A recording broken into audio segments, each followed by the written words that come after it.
Nancy, I need Coke or something. Coke or something.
Have you experienced foot or ankle pain during or after sports, running, or exercising at the gym?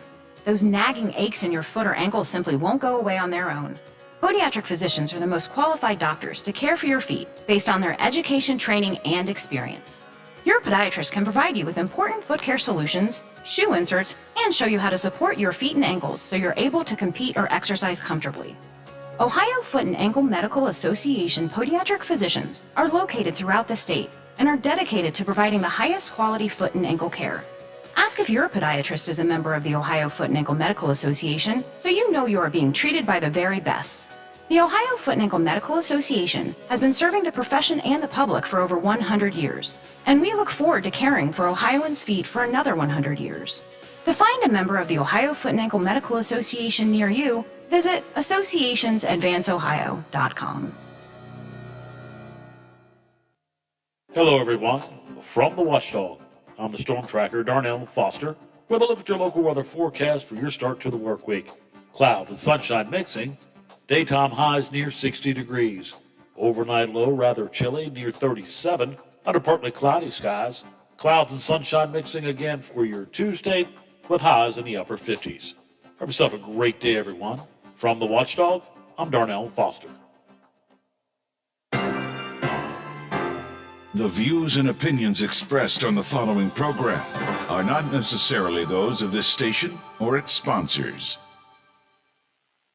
I'm not a Monday guy. I'm not crazy about it either. I also don't like Tuesdays, Wednesdays, or Thursdays. Are you ready to go? I'm warning you, I'm seriously stressed out here. You always drink like this so early in the morning? It's not this early in the day for the bottle, even for you. Keep your voice down. Your father's listening to the radio. Make the radio call.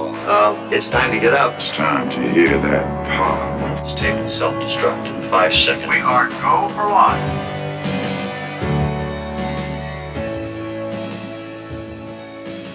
Something to think about, something to laugh about, and something to talk about every day. This is the Watchdog Morning Show with Howard Monroe. Brought to you in part by Wheeling Hospital. 40 degrees at the Wheeling, Ohio County Airport, 40 degrees at the home studios, 40 degrees at the Robinson Auto Group Studios, downtown Wheeling in the heart of the Ohio Valley. It's cloudy this morning. Going to be a little patchy fog, maybe rolling in later in the morning or throughout the morning. Partly cloudy this afternoon. We'll see some peaks of sunshine, though. Temps in the mid to upper 50s, call it 57, 58 for the high later on today. Tomorrow, pretty much the same. Wednesday's the good day. We'll get all the details coming up later with Zach Petty here on the Watchdog Morning Show. It is 7:10. Good morning. Welcome to a Monday. Good morning, Brother Biff. Good morning, Howard. All is well in your world, I hope? So far, yeah. Well, again, it's only 7:10. Good weekend. Mother's Day events yesterday? Went to Mom's house for a majority of the day yesterday. And then right around 6 o'clock, went down and visited Grandma and Grandpa.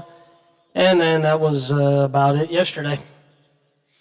We had a little dinner here, takeout dinner with Teddy's parents and Teddy and us. And then we went around to the other two daughters-in-law and gave out Mother's Day gifts to them. We were going to my youngest son's house right around dinner time, Biff. And my wife had a great idea. She said, you know what? He was asking about Patsy's Pizza the other day. Why don't we take them some Patsy's Pizza? Great idea. So we placed an order for Patsy's Pizza. And we're at the Patsy's place, getting ready to pick it up. And I thought, well, I'm going to text him, tell him we're on our way. I said, well, we're on our way. He goes, oh, well, we're eating dinner. Oh, what do you have? He told me he's having. Oh, that sounds like a pretty good meal. So I said to my wife, they're having dinner. Why would we take them pizza? So we got 10 pieces. Why don't we just take them home and eat them ourselves? And that was the game plan. And we went to their house, and he came out to help get some of the gifts out of the car. And we're getting the gifts. He goes, oh, I see, Dad, you got Patsy's Pizza in there.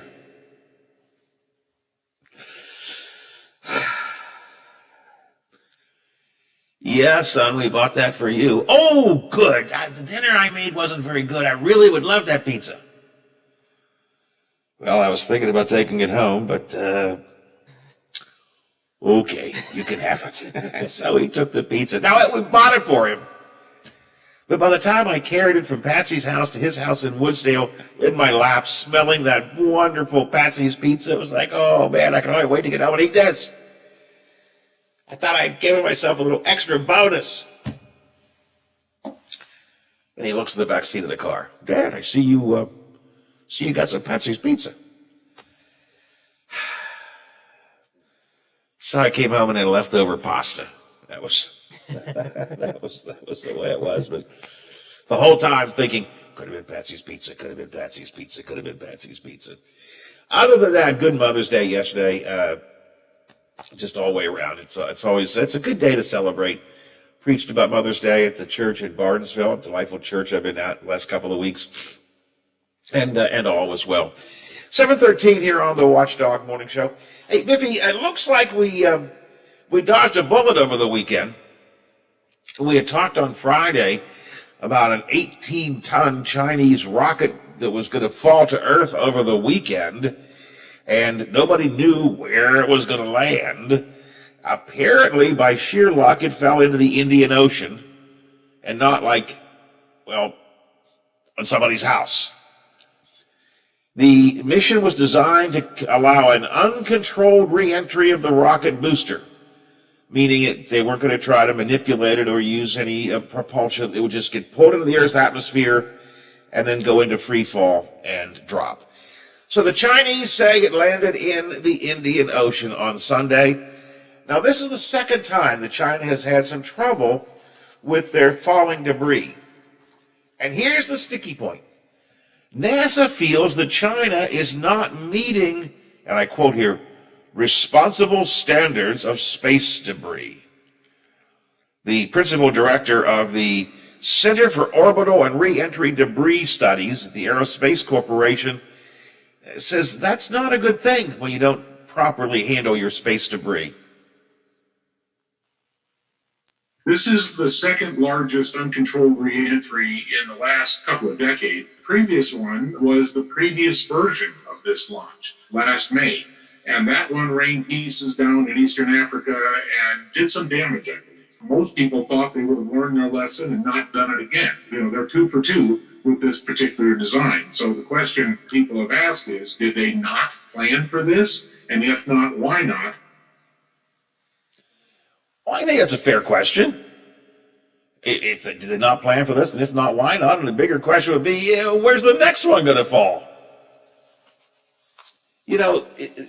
Exploration of space is a wonderful thing, and I'm hugely in favor of it and have been, all my life. Since going back to the days of the Gemini and the Apollo and Gemini programs and Mercury program, the first one. I was a kid at the time when we said we're going to go to the moon. We did. I'm a huge fan of space exploration. And now the Mars probe and all that kind of stuff. Great, wonderful stuff. But the amount of activity in space has picked up dramatically. In fact, recently, just in the past couple of weeks, there have been, I used to have the notes on this somewhere. There have been a huge number of new satellites put into orbit, and it's being done by Elon Musk in what he's calling SpaceLink. It's designed to create a better worldwide internet coverage, and that's a good thing. In fact, they say it may be helpful in West Virginia, where broadband is difficult to get, and wired coverage and fiber coverage and so on is hard to get to it, mountain areas and so on. The SpaceLink may help out. So SpaceLink is a very good thing. But there are a lot of folks who are upset because we're beginning now to see, if you look in the sky at night in certain places, just large streaks of light. Because there's no longer just one satellite up there, or 2 or 10. Now there are hundreds. And again, Musk is sending up more every day on this SpaceLink program, a program that has value, don't get me wrong. But we're getting more and more stuff up there in space. Space clutter.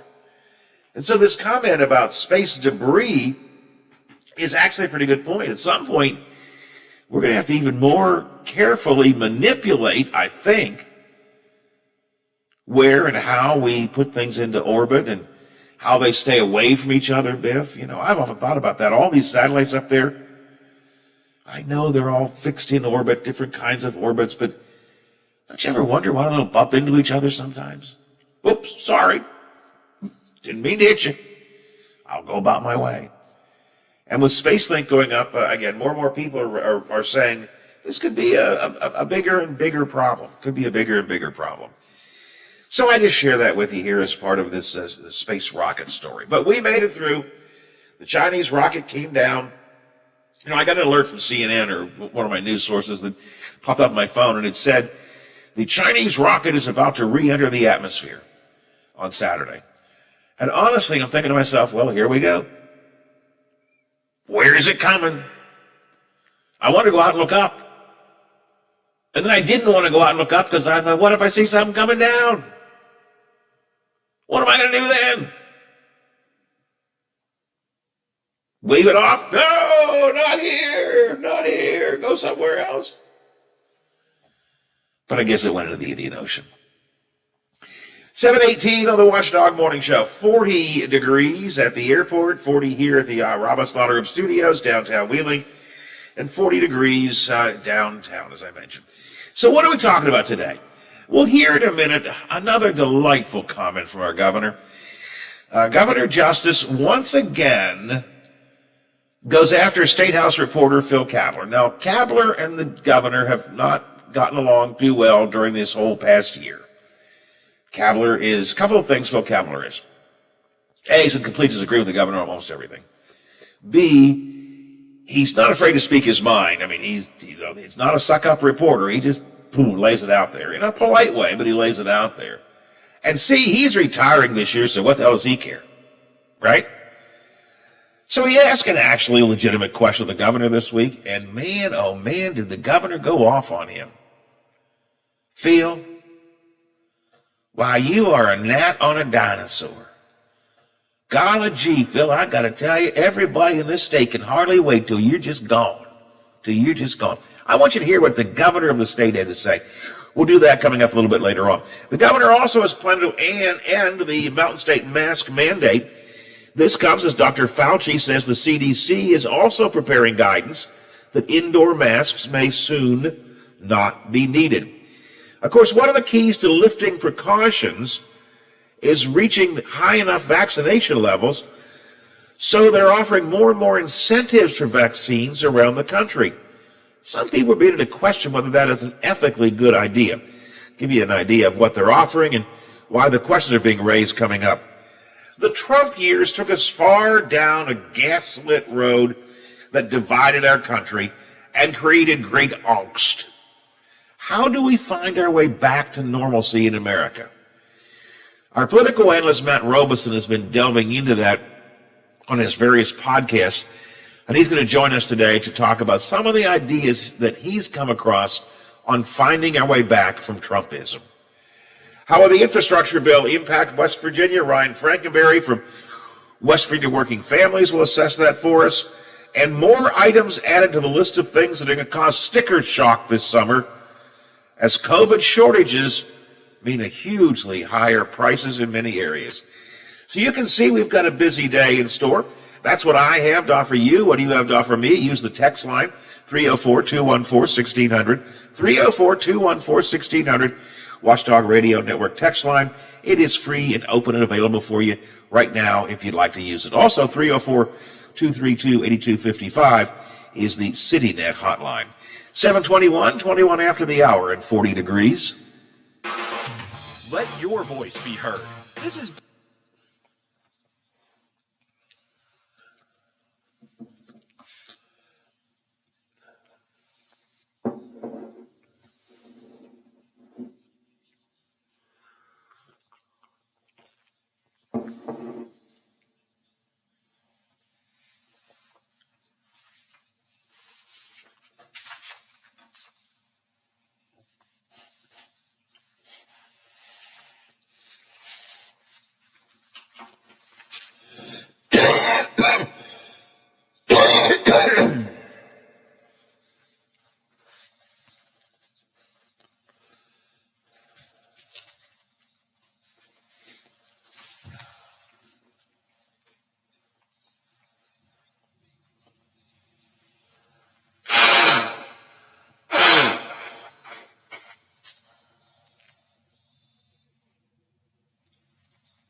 Valley would like to welcome Airgas USA to the tri-state area, your one-stop shop for all your welding and safety needs. Airgas is the United States' largest distributor of industrial, medical, and specialty gases and related equipment, products, and services. Airgas carries more than 36,000 safety and welding products. Check out airgas.com with free ship to store on over 200,000 items. Or stop in to see us at 2208 Warwood Avenue. Mention this ad for an additional 20% off your first purchase. Some exclusions apply.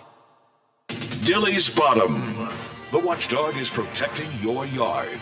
Join Howard Monroe, Hoppy Kercheval, Bill DeFabio, and Big Rick for the best live and local talk in the Upper Ohio Valley and beyond. Dilly's Bottom trusts the watchdog. Watch out! He could climb on his soapbox at any time. The Watchdog Morning Show with Howard Monroe continues.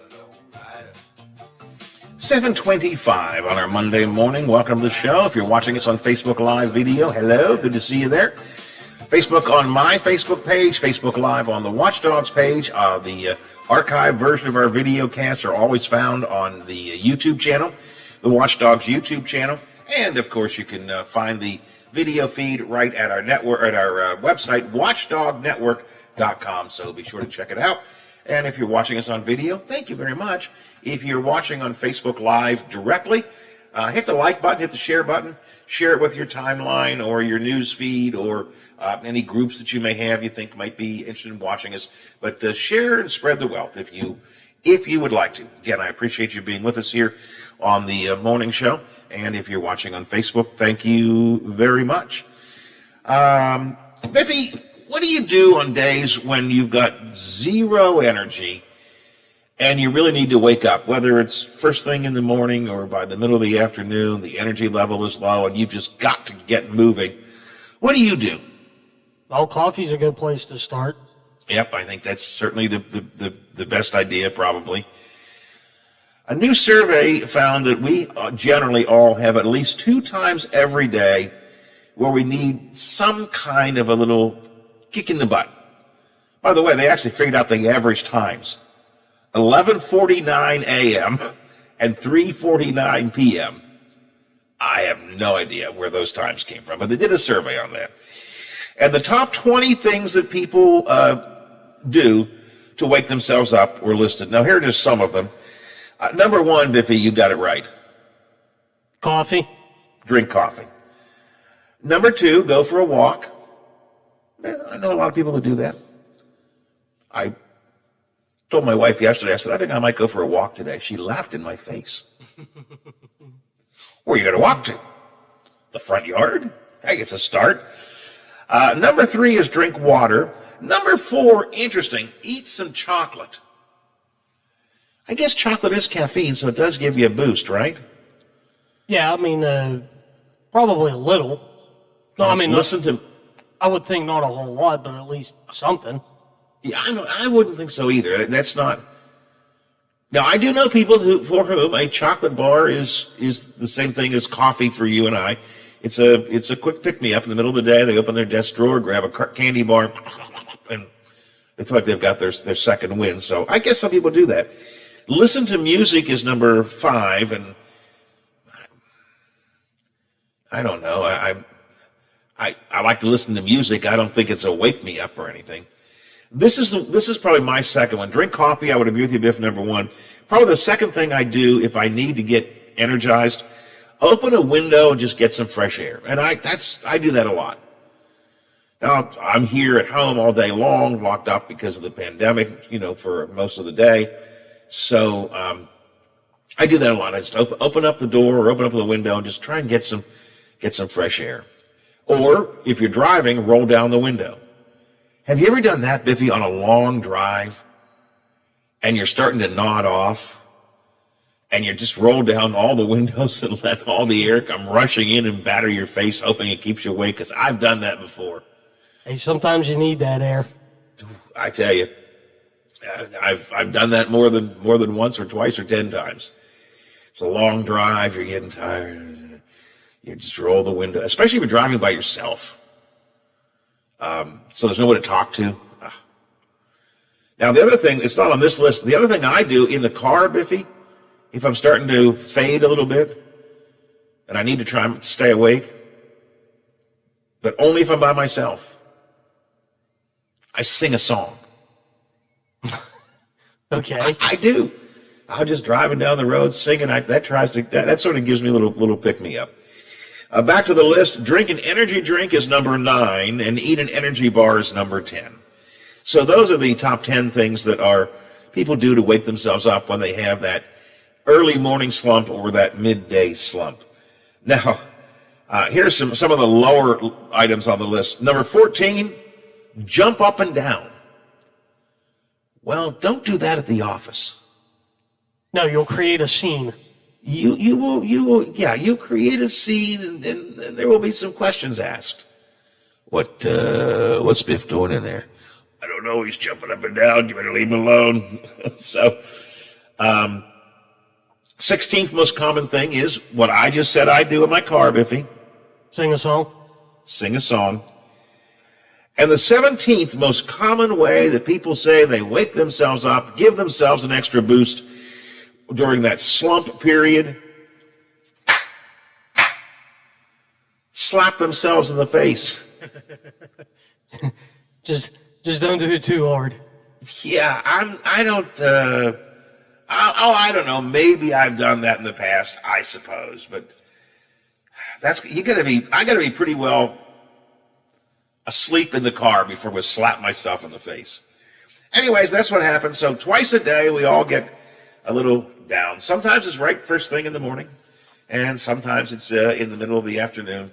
So drink some coffee, sing a song, eat a candy bar, drink some water, go for a walk, open a window, whatever works for you. What are you drinking this morning, Brother Biff? Coffee. I've got still fighting a little. If you're listening on Facebook Live behind the scenes during the commercial breaks, you're going to hear me still coughing and hacking a little bit. Still waiting for that chest congestion that I had last week to all go away. Feel fine, feel much better. It's just still there, which means it's a tea today. Tea and a little bit of honey. It is A, good, and B, it helps the throat, so that's good. And for my cold liquid, I switched from Dr. Pepper today to Cherry Coca-Cola Zero. I don't know what the hell it is, but we had it here, so I'm drinking it. Cherry Coca-Cola Zero. Zero sugar, it says. So, but it does have caffeine in it.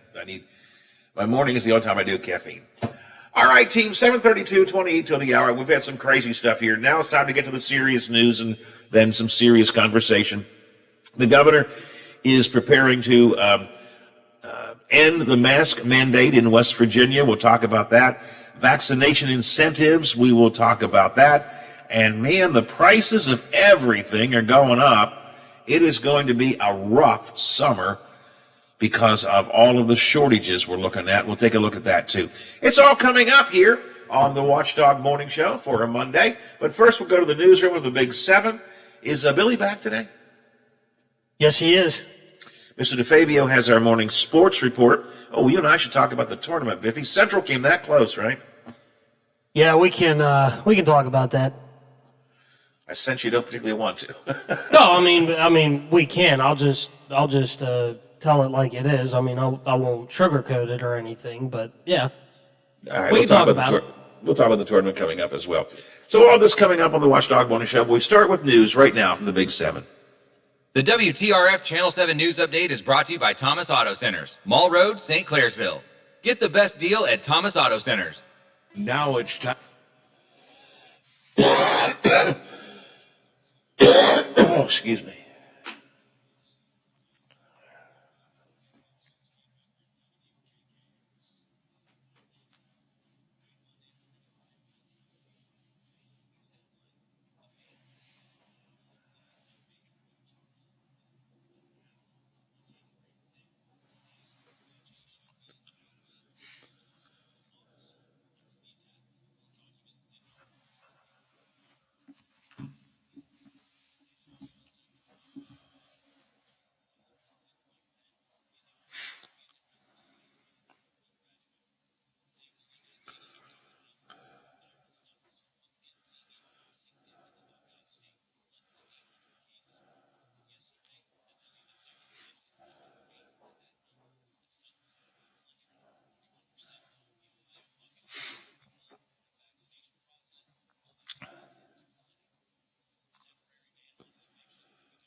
oig.ssa.gov. Does your company's website work for you? Is it helping attract new clients and improving your brand awareness? If not, or you don't know, contact the team at Omni Strategic Technologies. With expert web developers, they build amazing web experiences that help their clients perform better. Contact Omni at 304-242-7600 or visit them at www.omniperforms.com. Does your dog need groomed or walked? Are you looking for a pet sitter or dog boarding options? If so, call Dirty Paws, Wheeling's newest pet care service, providing the Ohio Valley with everyone's pet care needs. Check us out on Facebook at Dirty Paws WHG or call 304-639-7754. Are you or your loved ones facing a serious legal battle? The law office of Paul Harris wants you to know you aren't alone. Do you need someone that's not afraid to go to trial and fight for your rights? Attorney Paul Harris and his team are willing to go where most firms are not. The courtroom. With a successful track record in civil litigation, criminal defense, including tax issues and healthcare fraud, Harris Law Office will fight for their clients by offering the most aggressive representation in and out of court. Call Paul Harris at Harris Law Office for a free consultation. 304-232-5300.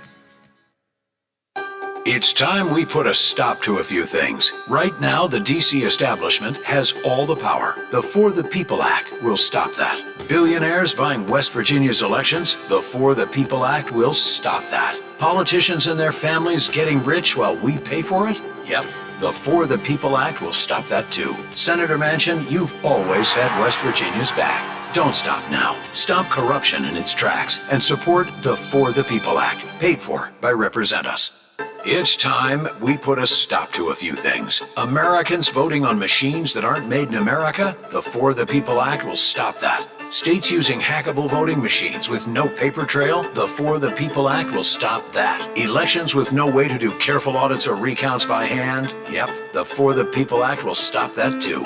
Senator Manchin, you've always had West Virginia's back. Don't stop now. Stop election interference and support the For the People Act, paid for by Represent Us. Mingo Junction. The watchdog is protecting your yard. Join Howard Monroe, Hoppy Kercheval, Bill DeFabio, and Big Rick for the best live and local talk in the Upper Ohio Valley and beyond. Mingo Junction trusts the watchdog. WKKX and WVLY voted coolest couple in their high school yearbook.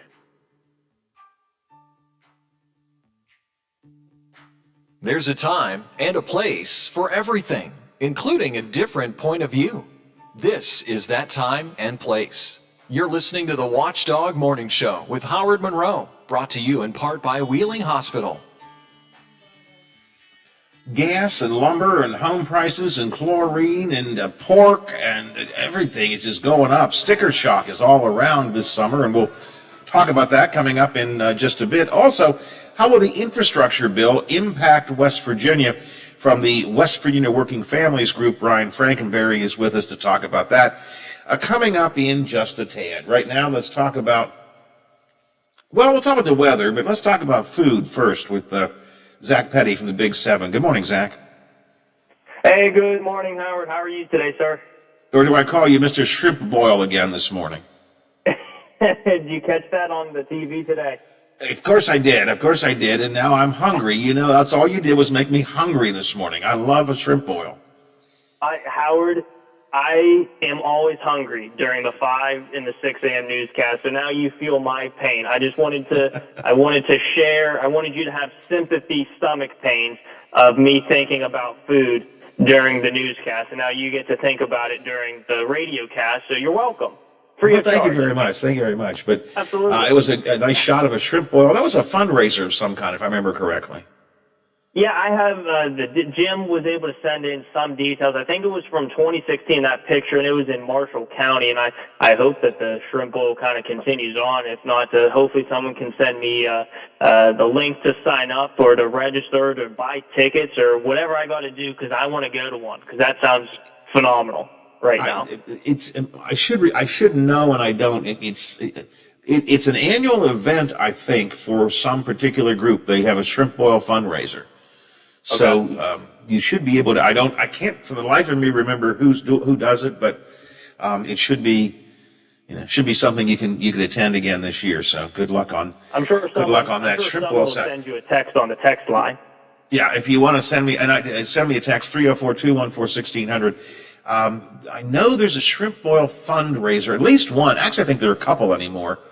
Started out for a particular group in Marshall County, and I can't for the life of me remember who it is. But if somebody could text me and let me know, and then I guess I'll let Zach know, and we could all go together and have a shrimp boil. But Steven said he's not a seafood fan. Now, what's wrong with him? I have no idea. There's him and Aaron. They're not the biggest seafood people. Where you and I are probably, we can consider ourselves the seafood connoisseurs. We like anything seafood. Yeah, I mean seafood. It's when they answer that question, like if you only have one food the rest of your life, mine would be maybe lobster or something. I mean, I love seafood. I could probably do scallops or shrimp. Those would be my two favorites in terms of the seafood. Even though it's like, seafood, that's more so.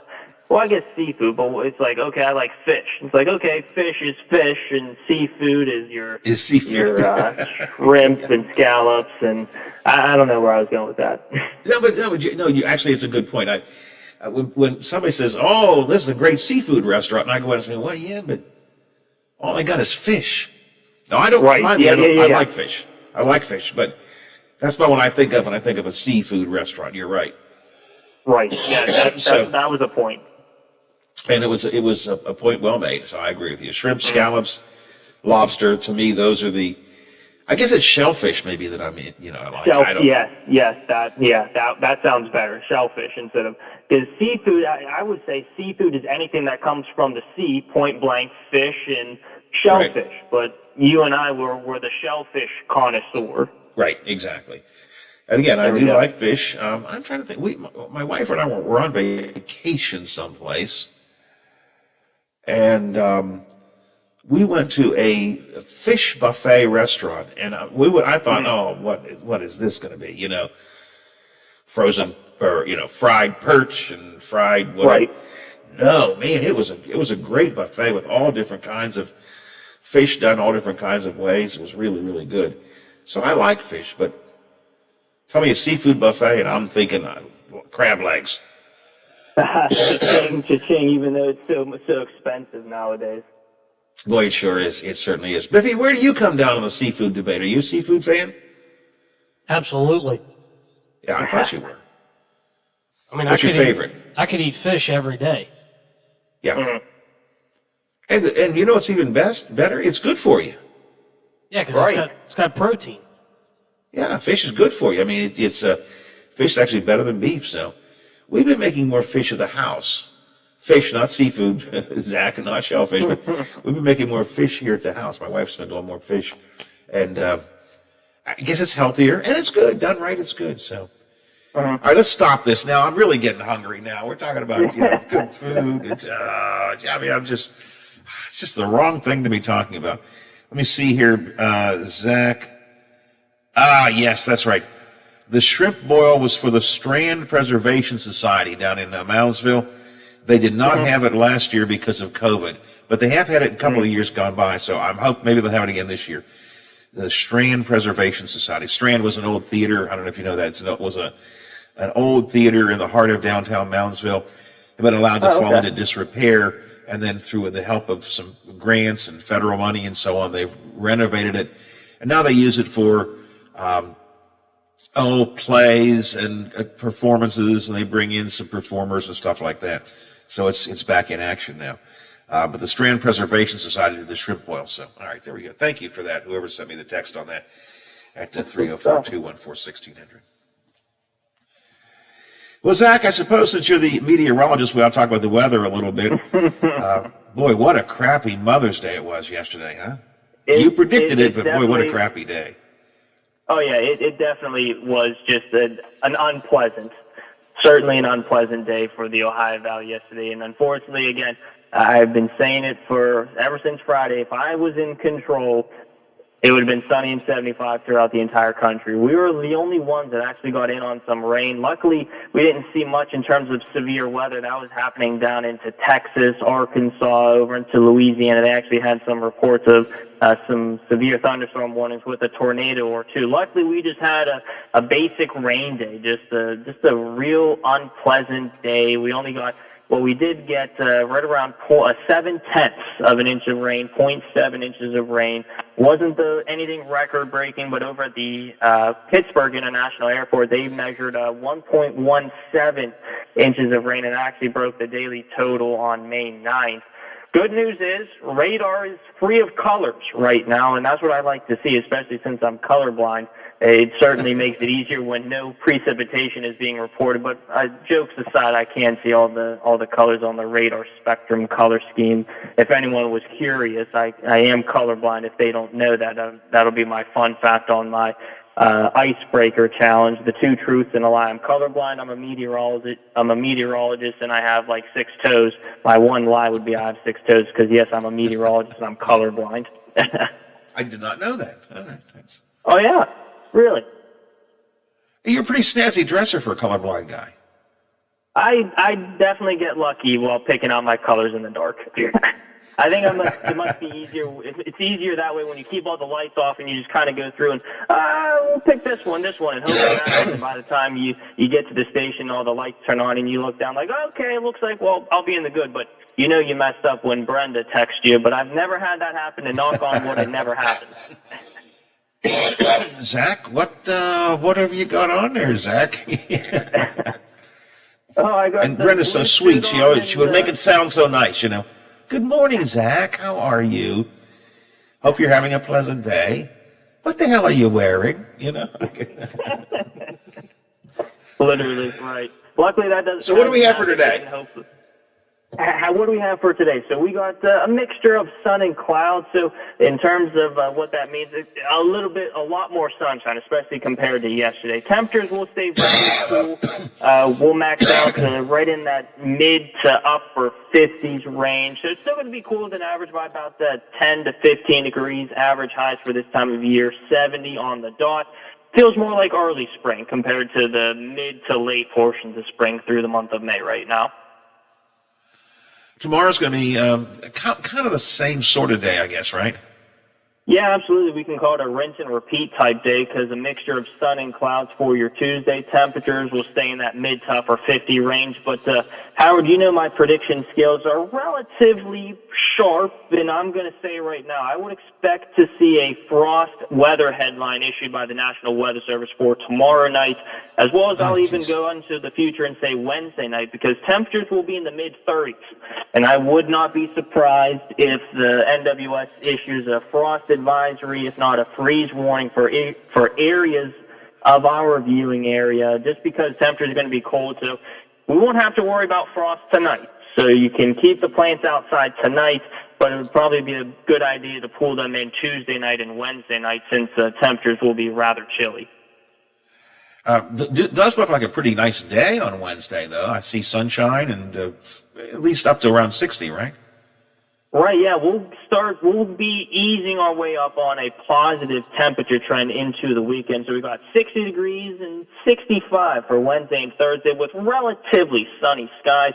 We do take a little bit of a dip into the low 60s on Friday with the chance for some rain showers into the afternoon. But by this weekend, I do expect to see temperatures back in the upper 60s, closer to average than what we have been. I mean, the last time we had near seasonable temperatures were May 1st and May 2nd, and from the 3rd until now, and even extending on into this upcoming work week, we'll stay relatively below average with that pretty potent cold air aloft and northwesterly winds here at the surface, bringing in that much colder air. But I was looking at extended temperature maps, Howard. I do have good news. We'll just have to wait until the next work week, because that's when I expect us to get back into the above average temperatures, where we could get pushing up into the mid-70s by the next work week. So we just have to get through this work week, and then hopefully we can get back into us talking about warmth again.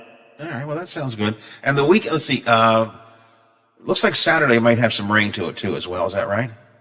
Yeah, some patchy showers as of now. We'll continue to fine-tune that, but upper air patterns do have the chance of a low-pressure system bringing with it some patchy showers. I don't expect it to be a full washout, just some hit-or-miss type showers, mainly in the afternoon as of now. But we'll continue to follow that and give you the latest in weather information as it becomes available for us. All right, and folks can always follow, of course, on the Storm Tracker 7 app as well. 40 degrees right now and cloudy at the Wheeling, Ohio County Airport. All right, Zach, I appreciate it, and I guess I even appreciate the picture of the shrimp boil.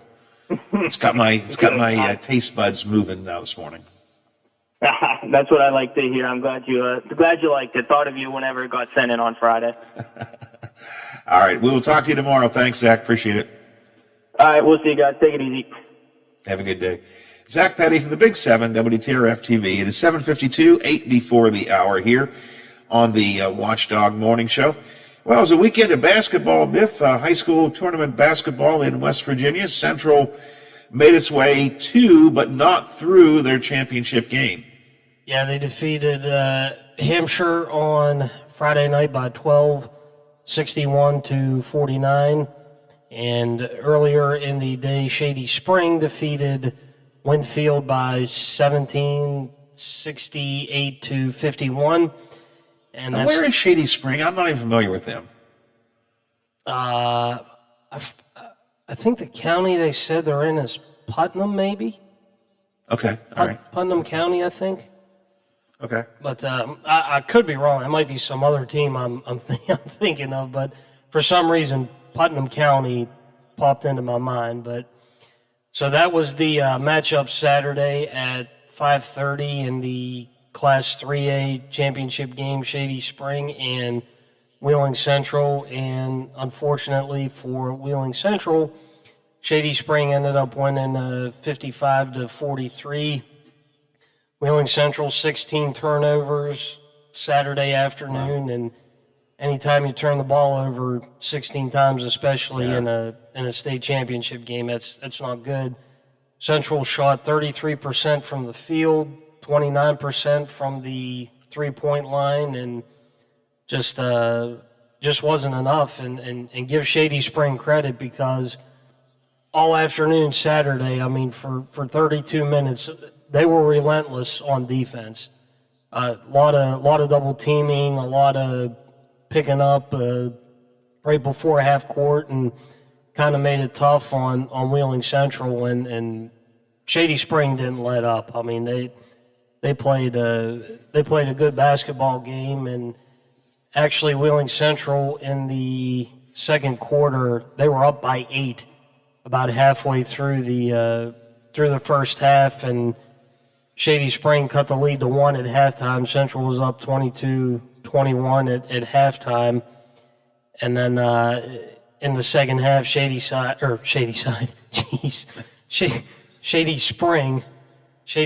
kind of started pulling away a little bit, and Central was down 3 at the end of 3 quarters. And then in the fourth quarter, about 3 minutes in, Shady Spring had an 8-point lead, and Central just they couldn't get any closer. The closest Central got in the fourth quarter, they were down 2, 39-37 with 6.5 to go. And from there, Shady Spring kind of pushed the lead out. It went from 4 to 10, and I think 8 was about as close as Central could get in the fourth quarter. But I mean, you just give Shady Spring a ton of credit. I mean, they had a game plan, and they ran it well. And the scary thing is, for anybody in AAA, Shady Spring's going to be around for at least a couple, 2 more years, because they've got 4 sophomores on that team that played,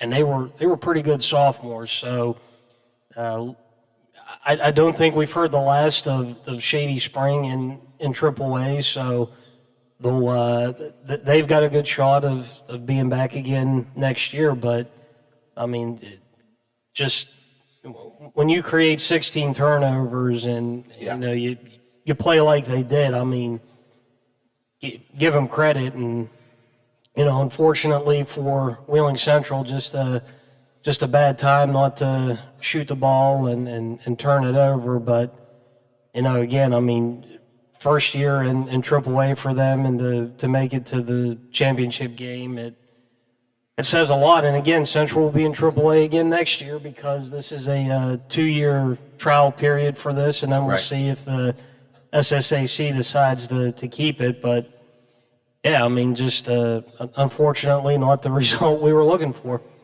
Wasn't quite as exciting an ending as the earlier game where the buzzer beater they won right at the buzzer, right? Yeah, the quarterfinal game, the last game of the day on Wednesday night against Nitro, and hit the 3-pointer at the buzzer to win it and send them into the semifinals. But again, another good run for the Maroon Knights, and nothing to be ashamed of. But basketball season starts today. I mean, it does. It starts again for next year. So, Shady Spring, by the way, is in Raleigh County. Raleigh County, okay. Small county, or small city, or whatever you call it, Shady Spring, about 3,000 total people. It has a low crime rate. It says that here on this little note. It's close to Beckley. It's near Beckley. Oh, okay.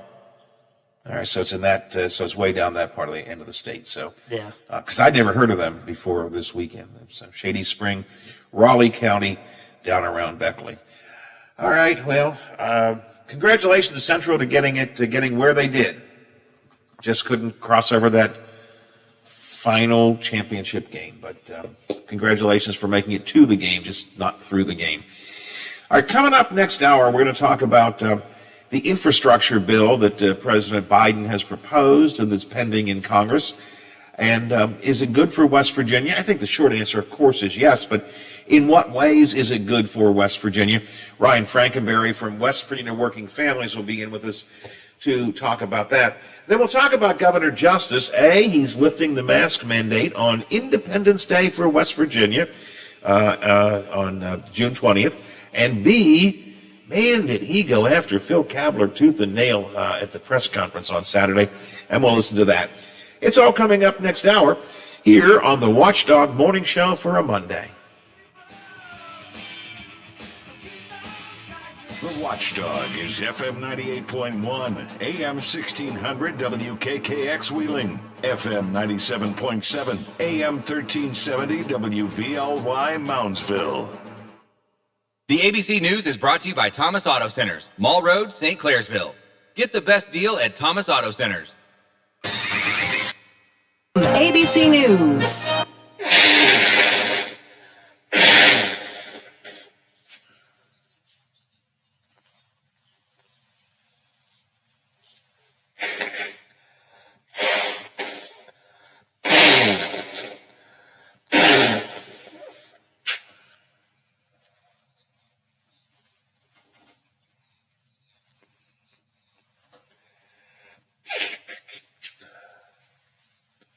Sorry to blow my nose in your ear there, Biffy.